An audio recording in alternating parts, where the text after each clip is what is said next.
किसी राज्य में एक राजा और एक रानी रहते थे, जिनकी 4 संतानें थी, 2 लड़के और 2 लड़की। एक लड़की का नाम पूर्णिमा तथा दूसरी लड़की का नाम अमावस्या था। पूर्णिमा घर के कामों में पूरी तरह निपुण थी और वह घर का पूरा काम करती थी और भगवान की पूजा अर्चना भी किया करती थी।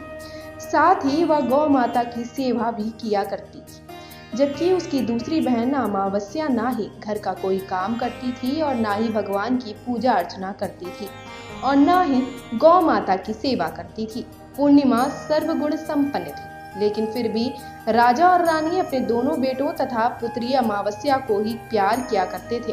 वे पूर्णिमा से प्यार नहीं करते थे, उसके साथ भेदभाव करते थे। राजा के चारों पुत्र और पुत्री धीरे धीरे बड़े हो रहे थे। जब वे बड़े हो गए, राजा ने अपने दोनों पुत्रों का विवाह योग्य कन्याओं के साथ करा दिया। इसके बाद रानी ने राजा से कहा कि अब दोनों पुत्री विवाह के योग्य हो गई हैं और यह इन दोनों का विवाह भी करा दिया जाए, लेकिन पुत्री अमावस्या का विवाह किसी बड़े खानदान में कराना और पूर्णिमा का विवाह किसी गरीब परिवार में कराना, क्योंकि पूर्णिमा को केवल भगवान की पूजा पाठ करना और गाय की सेवा करना पसंद है। अब रानी ने राजा को दोनों पुत्रियों का रिश्ता तय करने के लिए भेज दिया। राजा ने अपने पड़ोसी राज्य में जाकर वहां के राजा के पुत्र से अमावस्या का रिश्ता तय कर दिया और वहीं पास के गांव में जाकर एक गरीब परिवार के लड़के से पुत्री पूर्णिमा का रिश्ता भी तय कर दिया। ये सारी बात जाकर राजा ने अपनी रानी से बताई, तो रानी यह सोचने लगी कि अब देखते हैं कि भगवान इसकी मदद कैसे करते हैं। यह बहुत पूजा पाठ करती है और भगवान में मगन रहती है ना। पूर्णिमा का भाई और उसकी भाभी पूर्णिमा से बहुत प्यार करते थे, क्योंकि पूर्णिमा उनके घर के कामों में उनका साथ देती थी और वहीं उनकी दूसरी बहन अमावस्या उन पर अपना रोब जमाती रहती थी और घर का कोई काम भी नहीं करती। कुछ समय बीत जाने के बाद दोनों पुत्रियों का विवाह हो जाता है। विदाई के समय राजा और रानी पुत्री अमावस्या को बहुत सारा धन और दौलत देकर विदा करते हैं और पूर्णिमा को कुछ भी नहीं देते। इसके बाद दोनों बहनें अपने अपने ससुराल को चली जाती हैं। कुछ समय बीत जाने के बाद एक दिन अमावस्या अपने घर पर शिव जी की कथा रखती है, जिसमें वह सभी गांव वालों को निमंत्रण देती है, पर अपनी बहन पूर्णिमा को नहीं बुलाती।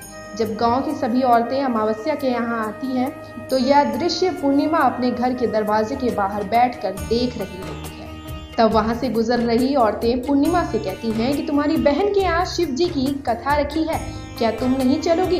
पूर्णिमा कहती है, मुझे निमंत्रण नहीं आया है, मैं नहीं जा सकती। सभी गांव की औरतों ने पूर्णिमा से कहा, बुलाया नहीं तो क्या हुआ, भगवान शिव की कथा है, तुम हमारे साथ चलो। गांव की सभी औरतों की बात मानकर पूर्णिमा भी उनके साथ भगवान शिव की कथा में अमावस्या के घर चली जाती है। जब अमावस्या की नजर पूर्णिमा पर पड़ती है तो वह कहती है कि तुम यहाँ कैसे चली आई, मैंने तो तुम्हें बुलाया नहीं था। खैर कोई बात नहीं, अब तुम आ ही गई हो तो चुपचाप बैठी रहना। और यह कहते हुए वह पूर्णिमा की गरीबी का भी मजाक उड़ाती है। पूर्णिमा की आंखों में आंसू आ जाते हैं और वह रोते रोते मन ही मन में भगवान शिव से विनती करती है और कहती है कि भगवान, मेरा कसूर ही क्या है? क्या पूजा पाठ करना गलत है? गौ माता की सेवा करना गलत है? अब वह अपने घर वापस लौट आई। वह अपने पति और बच्चों से कहती है कि वह अपने मायके जा रही है। पति ने कहा ठीक है, और कुछ समय के बाद पूर्णिमा अपने मायके के लिए रवाना हो गई। चलते चलते रास्ते में एक चबूतरा आया, जिस पर तुलसी का पौधा लगा था। उस चबूतरे पर एक बूढ़ी अम्मा बैठी थी। वह कोई और नहीं, साक्षात तुलसी माँ थी। उस बूढ़ी अम्मा ने पूर्णिमा से कहा, बिटिया तुम कौन हो और कहाँ जा रही हो? पूर्णिमा अपना परिचय देती है। परिचय देने के बाद बूढ़ी औरत ने पूर्णिमा से कहा, यहाँ तुलसी का पौधा सूख रहा है, इसमें थोड़ा सा पानी डाल दो और इस चबूतरे की साफ सफाई कर दो, जिससे मुझे थोड़ी ठंडक मिलेगी। पूर्णिमा ने कहा, ठीक है माँ, मैं तुलसी में पानी डाल देती हूँ और यहाँ की साफ सफाई भी कर देती हूँ। अब बूढ़ी औरत कहती है कि बेटी तुम अपने मायके जाओ, लेकिन वापस आते वक्त मुझसे मिलते हुए जाना। अब वह अपने मायके के घर पहुँच जाती है। वहाँ पर पूर्णिमा के भाई और भाभी उसे देखकर बहुत खुश होते हैं और वे पूर्णिमा की बहुत खातिरदारी करते हैं और उससे बहुत सारी बातें करते हैं और कहते हैं कि बच्चों को भी साथ में लेकर आती तो बहुत अच्छा होता। अब कुछ समय बाद पूर्णिमा ने वापस अपने ससुराल जाने को कहती है तो उसकी भाभी उसको एक साड़ी देती है और बच्चों के लिए कपड़े और खाने की कुछ चीजें रख कर देती है और कहती है जाओ और जल्दी वापस आना। इसके बाद पूर्णिमा वहां से अपने ससुराल के लिए रवाना हो गई। अब वह उसी की नदी के किनारे पहुंची तो वहां पर उसे वही बूढ़ी अम्मा मिली जो साक्षात गंगा मैया थी। उस बूढ़ी अम्मा ने पूर्णिमा को एक थैला दिया और कहा इसे तुम अपने घर जाकर ही खोलना। अब पूर्णिमा के पास बहुत थैले हो गए थे। उन्हें लेकर पूर्णिमा वहां से रवाना हुई। आगे कुछ दूर चलने पर काली माँ का मंदिर आया। वहां पर काली माँ बूढ़ी माँ के रूप में विराजमान थी। उसने कहा आ गई बेटी पूर्णिमा। पूर्णिमा ने कहा हाँ माँ जी मैं आ गई। अब काली माँ ने उसे एक थैला दिया और कहा तुम यह थैला अपने घर जाकर खोलना। अब पूर्णिमा के पास 3 थैले हो गए थे। तीनों थैली लेकर पूर्णिमा आगे बढ़ी। फिर कुछ दूर जाने पर शिव जी का मंदिर आया जहां बूढ़े बाबा के रूप में शिव जी स्वयं विराजमान थे। बूढ़े बाबा ने कहा पूर्णिमा तुम वापस आ गई। पूर्णिमा ने कहा हाँ बाबा मैं वापस आ गई। बूढ़े बाबा ने भी पूर्णिमा को एक थैला दिया और कहा कि यह थैला तुम घर जाकर ही खोलना। पूर्णिमा ने कहा ठीक है। अब पूर्णिमा के पास 4 थैले हो गए थे। कुछ दूर जाने के बाद तुलसी माँ उसे बूढ़ी औरत के रूप में मिलती हैं और कहती हैं पूर्णिमा तुम आ गई। पूर्णिमा कहती है हाँ माँ जी मैं वापस आ गई। एक बूढ़ी औरत भी उसे एक थैला देती है और कहती है कि यह थैला तू अपने घर जाकर ही खोलना। पूर्णिमा कहती है ठीक है माँ जी। अब पूर्णिमा के पास 5 थैले हो गए थे। पूर्णिमा अब अपने घर पहुंच गई। पूर्णिमा ने थैलों को नीचे रखा और सबसे पहले अपने मायके का थैला खोलकर देखने लगी। उसमें बच्चों के लिए अच्छे अच्छे कपड़े और खाने पीने की चीजें थीं और उसने कुछ गहने भी थे। पूर्णिमा ने कपड़े अपने बच्चों को दे दिए और खाने पीने की चीजें भी बच्चों को दे दी। बच्चे यह सब पाकर बहुत खुश थे। अब पूर्णिमा ने दूसरा थैला खोला जो उसे गंगा मैया ने दिया था। उसमें ढेर सारे हीरे जवाहरात सोना चांदी आदि था। इसके बाद अब पूर्णिमा ने तीसरा थैला खोला जो उसे काली माँ ने दिया था। उसमें बहुत सारा सोना श्रृंगार का सामान भरा हुआ था। इसके बाद पूर्णिमा ने चौथा थैला खोला जो उसे भगवान शिव ने दिया हुआ था। उसमें बहुत सारा धन संपत्ति भरा हुआ था और बहुत सारी खुशियां भरी हुई थी। इसके बाद अब पूर्णिमा ने 5वां थैला खोला जो उसे तुलसी माँ ने दिया था। उसमें चावल दाल और 7 प्रकार की खाने की चीजों से भरा हुआ था। अब पूर्णिमा के घर में किसी भी चीज की कमी नहीं थी।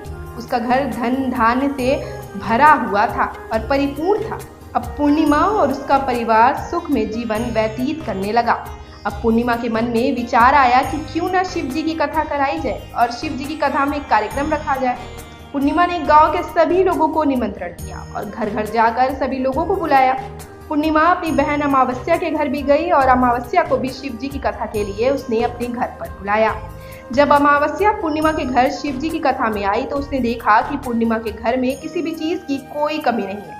इतना सारा धन दौलत देखकर अमावस्या आश्चर्यचकित हो गई। उसने पूर्णिमा से कहा कि तुम्हारे घर में इतने धन और दौलत कहाँ से आया। पूर्णिमा सभी घटना अपनी बहन अमावस्या को बताती है तो अमावस्या कहती है कि तुम भी मुझे प्रसाद मत दो और मुझे डांट लो।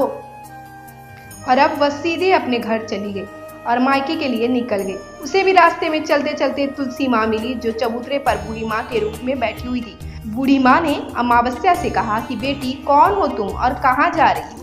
अमावस्या ने अपना परिचय दिया। बूढ़ी माँ ने कहा बेटी यह तुलसी का पौधा सूख रहा है, इसमें थोड़ा सा पानी डाल दो और इस चबूतरे की साफ सफाई कर दो। इस पर अमावस्या ने कहा बुढ़िया तुझे दिखाई नहीं दे रहा कि मैं इतनी महंगी साड़ी पहन रखी है, यह गंदी हो जाएगी। ऐसा कहकर वह आगे चली गई। आगे जाने पर उसे भगवान शिव मिले जिसे भी उसने ऐसा ही कहा। उसके बाद आगे जाने पर उसे काली माँ मिली जिससे भी उसने यही सारी बातें कही और आगे जाने पर उसे गंगा मिली जिसे भी उसने यही सब कहा और आगे चली गई। इसके बाद अमावस्या जब नाव में बैठने लगी तो उसे नाव में फूलों की जगह कांटे भरे थे जो इसके पैरों में चुभ रहे थे। किनारे पर उतरकर वहां अपने मायके चली गई। जब वहां उसे उसकी भाभियों ने तथा भाइयों ने देखा तो मन ही मन कहने लगे काम न काज की ढाई मन अनाज की। अब आ ही गई है तो ठीक ही है। पूर्णिमा तो हमारे कामों में हाथ बटाती थी, यह कोई काम करेगी तो है नहीं। अब उन्होंने खाना बनाया और खा पी कर सभी सो गए। अमावस्या जब सुबह उठी और अपनी भाभियों से कहा कि मैं अपने ससुराल जा रही हूँ। उन्होंने कहा कि ठीक है जाओ। अमावस्या बोली, पूर्णिमा को तो तुमने एक थैला दिया था और मुझे कुछ नहीं दोगे क्या भाई? और भाभी ने कहा कि तुम घर जाओ, थैला तुम्हारे घर पहुंच जाएगा। फिर अमावस्या वहां से निकल गई और नदी के किनारे पर पहुंची। वहां गंगा मैया बूढ़ी औरत का रूप धारण करके बैठी हुई थी। बूढ़ी माँ ने कहा, आ गई बेटी? तो उसने कहा, हाँ मैं आ गई। तुमने पूर्णिमा को एक थैला दिया था और मुझे नहीं दोगी क्या? बूढ़ी अम्मा ने कहा, तुम घर जाओ, थैला तुम्हारे घर पहुंच जाएगा। इसके बाद आगे जाने पर उसे काली मैया मिली, जिसने भी अमावस्या को यही कहा। इसके बाद आगे जाने पर उसे शिव भगवान मिले, जिन्होंने भी अमावस्या से यही कहा। इसके बाद आगे जाने पर उसे तुलसी माँ मिली और उन्होंने भी अमावस्या से यही बातें कही। अमावस्या अपने घर पहुंच गई और आंगन में देखा तो वहां पर 5 थैले पड़े हुए थे। अमावस्या ने मन ही मन सोचा कि अब तो मेरे पास बहुत सारे धन और दौलत आ जाएगा। जल्दी जल्दी उसने सभी थैलों को खोला। किसी में मिट्टी थी तो किसी में पत्थर, किसी में कंकड़ और किसी में कोयला। उसके मायके से भी उसे कुछ नहीं मिला था। इन थैले में कुछ भी नहीं था। अमावस्या दौड़ती हुई पूर्णिमा के घर गई और कहती है कि तुम्हें तो इतना सब कुछ मिला, मुझे तो कुछ नहीं मिला, आखिर क्यों? तो पूर्णिमा कहती है कि जब मैं अपने मायके जाती हूँ तो अपने भाभीियों के साथ उनके कामों में हाथ बटाती हूँ, उनके साथ मिलकर काम करती हूँ, लेकिन तुम ऐसा कुछ नहीं करती, उनकी इज्जत भी नहीं करती, इसलिए वह तुम्हें भला क्या देंगे? इसके बाद तुमने गंगा मैया को ठुकरा दिया और काली माँ को भी ठुकरा दिया और भगवान शिव को भी तुमने ठुकरा दिया, इसलिए उन्होंने भी तुम्हें कुछ नहीं दिया। अमावस्या कहती है कि बहन तुम मुझे माफ कर दो, मैंने तुम पर हमेशा अत्याचार किया, मुझे कुछ नहीं मिला तो कोई बात नहीं, मैं भी भगवान की भक्ति करूंगी और सब कुछ प्राप्त कर लूंगी, मुझे इन सब चीजों का रहस्य बताओ। तो पूर्णिमा ने कहा कि तुम 3 सूत्र का ज्ञान ले लो, जैसे पहले सूत्र में दया मांगना, दूसरे सूत्र में कथा मांगना और तीसरे सूत्र में 108 बार ओम नमः शिवाय का जाप करना। इनको अपने हृदय में बसा लेना। मैंने भी ये 3 सूत्र अपने जीवन में अपनाए थे और सच्चे मन से भगवान ने मुझे यह सब कुछ दिया और तुम्हारे पास जो कुछ था वह भी सब खत्म हो गया है। इसके बाद अमावस्या अपने घर गई और भगवान की पूजा पाठ करने लगी। भगवान शिव से उसने माफी मांगी और गौ माता की सेवा भी की और दूसरों की मदद भी करने लगी। तो आनंद लीजिए भक्ति के इस अमृत धारा का और जुड़िए दिव्य सुधा के साथ और हमारे चैनल को सब्सक्राइब करना ना भूलें।